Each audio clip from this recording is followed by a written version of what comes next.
केंद्र सरकार ने सरकारी कर्मचारियों के लिए नई पेंशन योजना की घोषणा की है, जिसे यूनिफाइड पेंशन स्कीम कहते हैं, जो अगले वित्त वर्ष 2025-26 में लागू होगी। आखिर क्या है यूपीएस?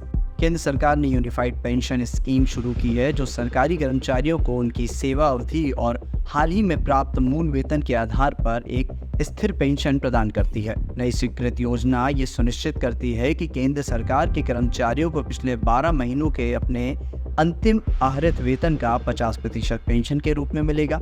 इसके अतिरिक्त वे कर्मचारी जो 25 वर्ष से अधिक का कार्यकाल पूरा करते हैं, वो सेवानिवृत्ति के बाद मुद्रास्फीति से जुड़ी वेतन वृद्धि के लिए प्राप्त होंगे। यूपीएस और ओपीएस में क्या है प्रमुख अंतर? सुनिश्चित पेंशन की गणना के आधार में परिवर्तन।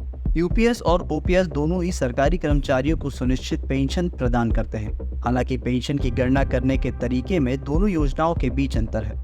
यूपीएस के तहत सुनिश्चित पेंशन अंतिम आहरित मूल वेतन प्लस महंगाई भत्ता यानी डीए के 50% पर तय की गई थी। हालांकि यूपीएस के तहत सुनिश्चित पेंशन सेवानिवृत्ति से पहले पिछले 12 महीने में प्राप्त औसत मूल वेतन प्लस डीए होगी। कर्मचारियों को यूपीएस में योगदान करना होगा।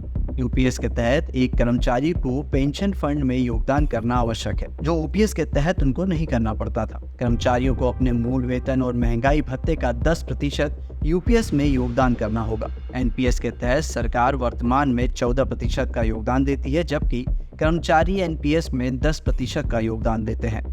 कर लाभ। केंद्र सरकार का कोई भी कर्मचारी वर्तमान में एनपीएस योजना के तहत सरकार के योगदान के लिए कर लाभ के योग्य है। आयकर अधिनियम 1961 के तहत पुरानी और नई दोनों कर व्यवस्थाओं के तहत सरकारी कर्मचारियों, केंद्र और राज्य सरकार के कर्मचारी दोनों के लिए 14% की कटौती उपलब्ध है।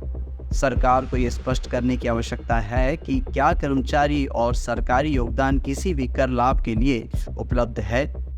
यूपीएस में उच्च सुनिश्चित न्यूनतम पेंशन। यूपीएस न्यूनतम 10 साल की सेवा के बाद सेवानिवृत्ति के समय 10,000 रुपये प्रति माह की सुनिश्चित न्यूनतम पेंशन प्रदान करता है। सरकार के पेंशनर्स पोर्टल के अनुसार न्यूनतम पेंशन वर्तमान में 10 साल की न्यूनतम सेवा के बाद 9,000 रुपये की प्रति माह है। पेंशन की कटौती।